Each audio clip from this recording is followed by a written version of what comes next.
Hi everybody, this is Dave Fresilli with Holistic Health Vibrant Life, the podcasts, and Holistic Health and Fitness. So did you know that everything that you think, so all your thoughts, your concepts, the beliefs that you have, everything that you do, and everything that you're experiencing on a day-to-day basis, moment by moment, is there to point to awakening your spirit, your mind, and your body. So what does that mean? It means that each and everything that we just spoke of, your thoughts, your concepts, your beliefs, your self-image, and everything that you do in life, every experience, is directing you to awaken your spirit, to awaken the mind and awaken the body. Remember, you're an integrated being of spirit, mind, and body. So you can't escape that. It is who you are. So instead of ignoring the pointings, go deeper into them. Take each moment, be fully present in each moment, and realize that even though you may be having thoughts, whether they're really wonderful thoughts or they may be negative thoughts, everything that you're experiencing, whether it may be something really wonderful or something that's, we'll say, not so wonderful. The question is who are you?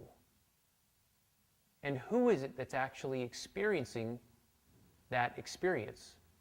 Who is it that's having the thought? And then beyond that,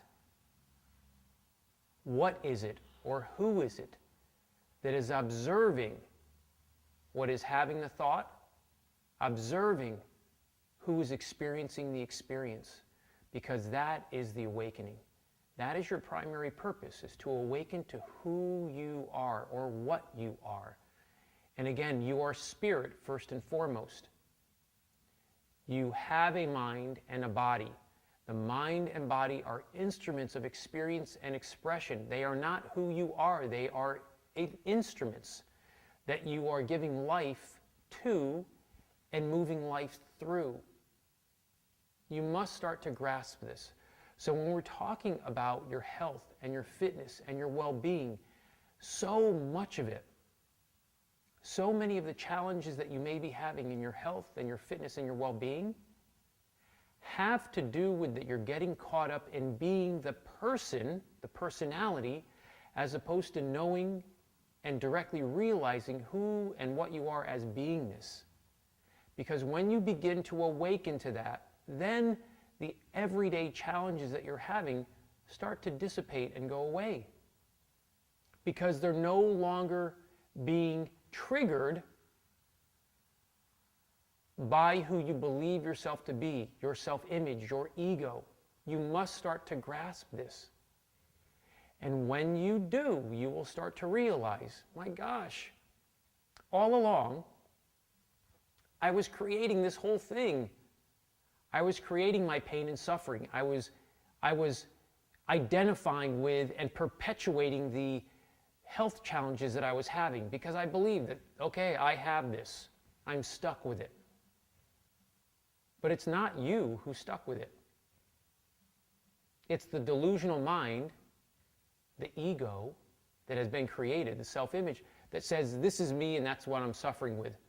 And if you as beingness are completely in that unconsciously, then you as beingness are just giving all your life force to that and giving life to it. And so it will perpetuate in the life experience, but it is not who you are. This is part of your awakening. It is part of the awareness that you are. You are that beingness, that awareness. To be aware without being involved is where we want to, in a sense, transcend to. And as you start to understand this and directly realize it, so not just intellectually understand it, but realize it directly, which is beyond the intellect, then the mind and the body begin to move back into or start to become once more to be established in a natural state of innocence.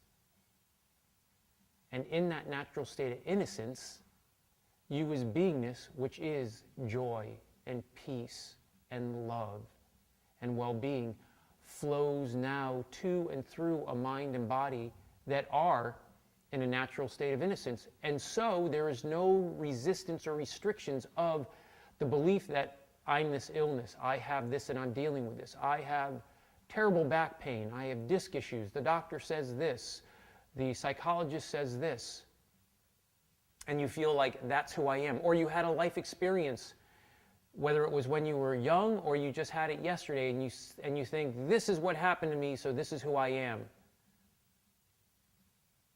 Or maybe you would think, well, my father was this way, and so that's what I am. Completely not true, but it's a belief. And if you believe it to be true, it's true for you.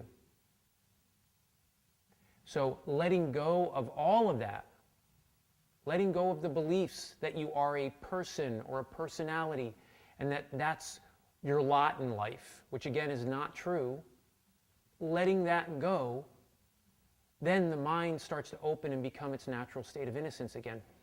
And through that natural state of innocence in the mind, where there's no delusion, the ego, the self-image, now the body begins to be the reflection, the manifestation, and the response to a mind in its natural state of innocence and beingness of joy and love and peace flowing to and through it. And so the body has to respond to reflect and manifest that joy and that peace and love, which then will be health, fitness, and well-being. So again, if you want to listen to the podcast, go to iTunes and subscribe to Holistic Health, Vibrant Life, the podcast, and you can listen to all the other podcasts that we have there for you. Rate and review. Send me questions if you want. Any other thoughts that you would like me to speak on? Absolutely wonderful. And if you'd like to work with me one-on-one, and if you want to read the blog, you go to www.holistichealth-fitness.com, and you can read the blog. You can read all about how we work with people here at Holistic Health and Fitness. And if you'd like to work with me one-on-one, we can do that, because again, we have FaceTime and we have Skype, so we can work with that way, and I do that all the time with clients. So until I hear from you, this is Dave Fresilli with Holistic Health, Vibrant Life, the podcast, and Holistic Health and Fitness, and I wish for all of you a vibrant life. Take good care.